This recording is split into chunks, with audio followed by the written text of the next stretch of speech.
topic kudingi page tong ni ro stapler phajal laga page amam da konda maning amang up down igesi ro kasin kai de ko adu gi jamne strict hoite ahan besda lai di point 1 le lai ye gi p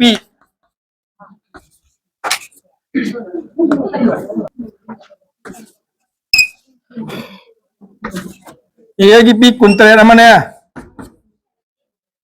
ye gi p abani ko lonsum nipan du mane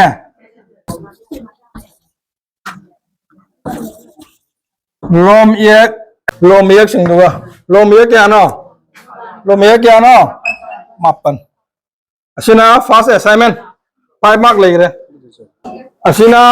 assignment number 1 5 mark legre sida 5 marks ni ko page tong ni ro assignment number 2 da 5 tong ro assignment of 5 marks ko Oi, chia di tongan semo apa ko? Oi, file di file tu punjul log itu ni. Chia di topik kudingi ista pin phajal page ani ro amar tu maya ga file amar sang punjul log em kai dia batu.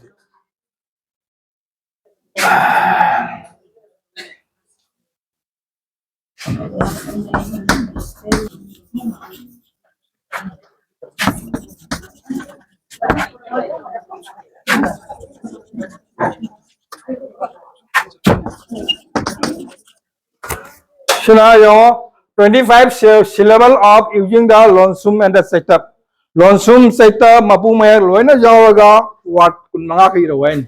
25 words.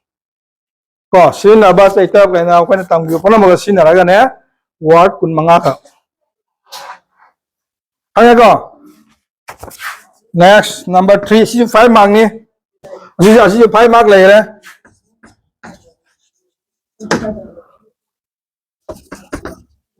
25 words of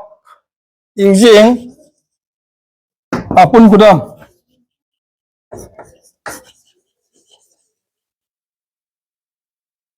This is 5 mark.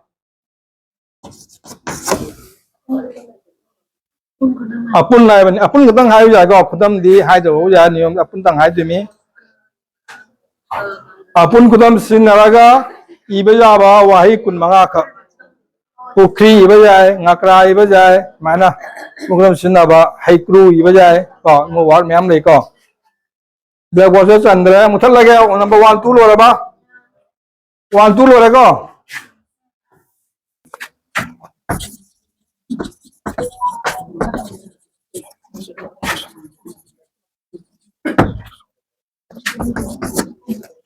Report on 5 days workshop. Ngai ngai hoji ni mangani workshop tawing ai sida na khoida kari fill tawgiba kari development oiba merit and demerit noina hining bado wai kha tawraga ira wai bani paragraph ama 10 marks Meetei Mayek ni ko English na te ko Bangla ke bate Meetei Mayek tamaga Bangla se kamai dori space ne aba noi kam hai dege ti ge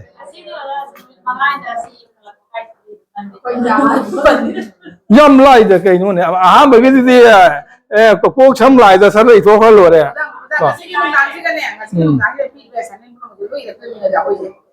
idi ni kai mamangi ojari ga to biram re id fast ta ma cha ga ko di duty le dei sunai dum chale la la dum chale ko alu ai janga ngara ya pe ning jang nai phone to bu ne aba asida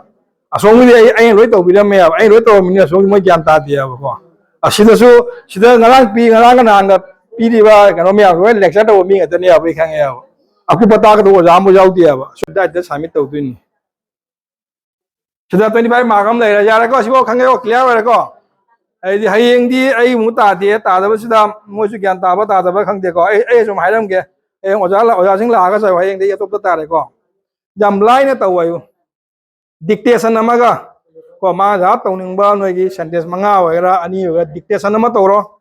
adegi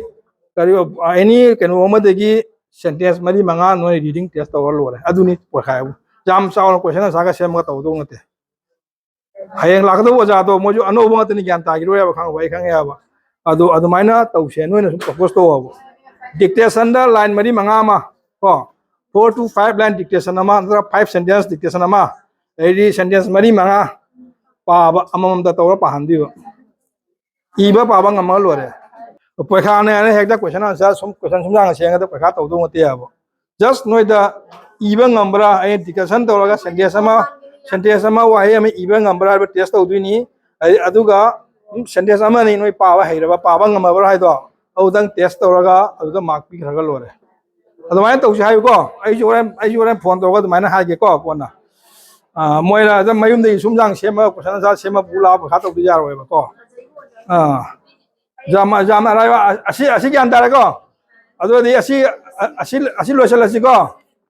asi gi kano je hayeng soidana magi pigadamni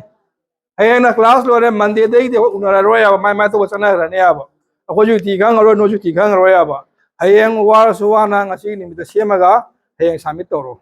niyong wi ngarang kan nahan pirang oda topic ngatani se losalasi